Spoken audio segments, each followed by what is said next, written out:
you might notice something is a little bit different about us. What's happening? What's happening? Calm down. It's okay. We're animated. We are animated? And now we're not. Okay. Okay, so we are back, guys. Now, we wanted to try something a little bit new. We want to try and do an animated story for you guys. Okay. Now, the story I'm going to be telling today is when I dated my best friend's sister. What are you talking? Okay, all right, hold up. This story gets crazy. I don't have a sister, so I already know you making this up. No, my other best friend. What are you talking? I am your only best friend. No? Yes? Yes, I am. This was before. Yes, I am. Okay. Yes, I am. Well, yes, I am. One eternity later. Now, I was probably around 13 years old, and my parents sent me off to a summer camp for 2 weeks. 13 years old, so that would be last year? Last year? What?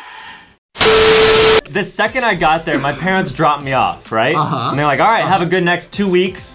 They left. Okay. I was so scared that I went to the bathroom and my nose started bleeding. What? Yeah. Oh my God! The first friend I made at this camp, his name was Ryan. Ryan. And he was cooler. He was older. He was one of the 15-year-old kids there. Wow. And he was way cooler. He had like shaggy hair and he was like a skater dude. That and makes here I him was cool. with my Pokemon cards and all this stuff. You brought Pokemon cards to camp? I got lonely.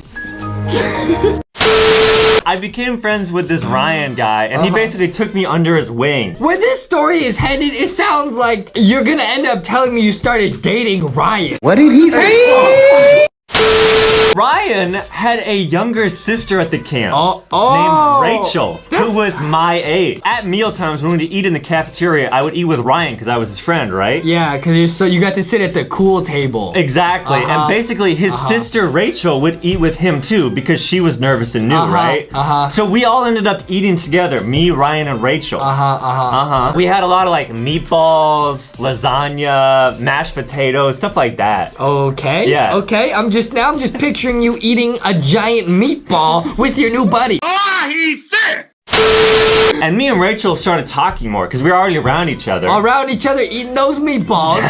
Yep. So I would talk to her. We were both really shy people, but we would talk a lot more and we kind of became friends. And like, I think I would show her my Pokemon cards and she thought they were cool.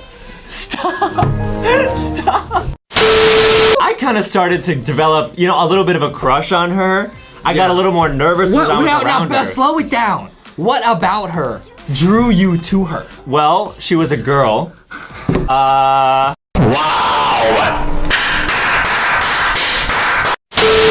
On the drive home, I texted her and I was like, hey Rachel, it was so great to meet you. Like, I really hope we can keep hanging out. And she was like, yeah, I'd love to. You know what? Where should I take her? To the movies. So I'm like, hey Rachel, I'd love to take you to the movies. And she said, okay, let's go. I had my dad drive me to the movies, but guess who drove her to the movies? Her brother Ryan. And her parents made Ryan sit in between us at the movies.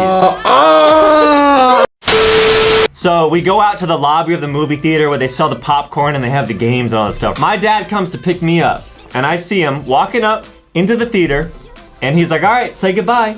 Say goodbye. This was my chance. My one chance to hug her or kiss her on the cheek. Oh yeah, in your dreams. And you know what I do? Yeah, what?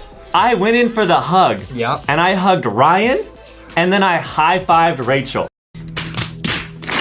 And then on the way home, she broke up with me through text. She texted me, she's like, I don't think this is gonna work out. And then we never talked again. Epilogue. You really probably slid in Rachel's DMs and said, hey, I'm a boy with love. And she hit you back with, let's kill this.